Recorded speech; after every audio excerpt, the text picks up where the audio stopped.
La présente vidéo sera sûrement être un bon résumé en ce qui concerne la recherche d'une droite de premier degré. Il ne s'agit pas d'une amorce, mais bien d'une synthèse en ce qui a trait aux droites de type y égale à x plus b. Sur ce, bonne écoute! Pour celles ou ceux qui se cassent la tête, si jamais on vous demande l'équation ou la règle d'une droite, nous savons que l'équation ou la règle d'une droite est donnée par y égale ax plus b.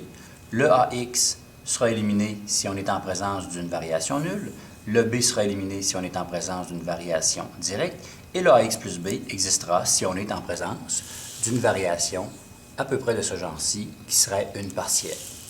OK, mais des fois, là, voici une façon simple d'aborder le tout. Peu importe la manière, avec toutes les connaissances que vous avez, je vous dirais bien franchement, arrangez-vous pour avoir la pente. Arrangez-vous pour avoir le A. Ça, c'est votre responsabilité. Et arrangez-vous pour avoir l'ordonnée à l'origine. Débrouillez-vous de n'importe quelle manière, mais prenez tous les moyens pour trouver le B. Et si vous vous arrangez pour avoir le A, si vous vous arrangez pour avoir le B, eh bien, votre équation sera directement trouvée ou localisée. Maintenant, lorsqu'on dit de s'arranger pour avoir la pente ou le A, on peut très bien nous le donner à partir d'un texte, c'est-à-dire, ça pourrait être « je travaille » et je rencontre 8 personnes par heure. Eh bien, ça ici, c'est un taux de variation. Donc, 8 personnes par heure, ce serait un taux de variation, ce serait l'équivalent de la pente. On pourra aussi nous donner la valeur du paramètre A, mais caché sous le terme d'une droite qui est parallèle à une autre droite.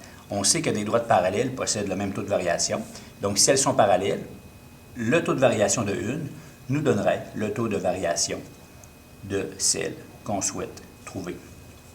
Et finalement, on pourrait aussi trouver la valeur du paramètre A avec la formule, mais bien sûr, en autant que nous soyons en mesure d'avoir l'équivalent de deux couples.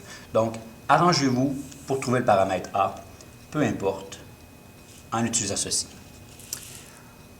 Ensuite, on va s'arranger pour avoir l'ordonnée à l'origine. Eh bien, l'ordonnée à l'origine, encore là, la valeur initiale, elle pourrait être cachée dans un petit texte. On pourrait dire, à ce jour, j'ai 20 clients de rencontrer et je rencontre ensuite 8 personnes par heure. Eh bien, si à ce jour, j'ai 20 clients de rencontrer, si j'ai 20 personnes, bien, c'est la valeur initiale qui est cachée ici. On me dit, au départ, j'en ai déjà 20 de fait. Donc, sachez déceler dans un texte si on nous parle du fameux « au départ » en commençant « j'en ai telle quantité ». D'une manière très très facile, on pourrait nous donner le couple 0 quelque chose. Eh bien, si on nous donne 0 quelque chose, soyez certain que le quelque chose, c'est la valeur du paramètre B. On pourra aussi, pour déterminer la valeur du paramètre B, aller voir sur un graphique. Quand je dis aller voir sur un graphique, si jamais la graduation est très précise et qu'il ne fait aucun doute de l'endroit où est-ce que le point débute, eh bien, on pourra aller voir sur le graphique et le prendre. Et il restera la dernière possibilité, c'est-à-dire de le calculer à l'aide d'une méthode algébrique, c'est-à-dire on prend un point et on isole. Ça fait calculer en prenant un point et isoler la fameuse valeur du B. Tout ceci, ça se fait à partir des infos qu'on vous donne, soit à partir d'une table, soit à partir de graphiques, soit à partir de mots, les textes, ou abscisse à l'origine, ordonnée à l'origine, peu importe, avec un ou deux couples.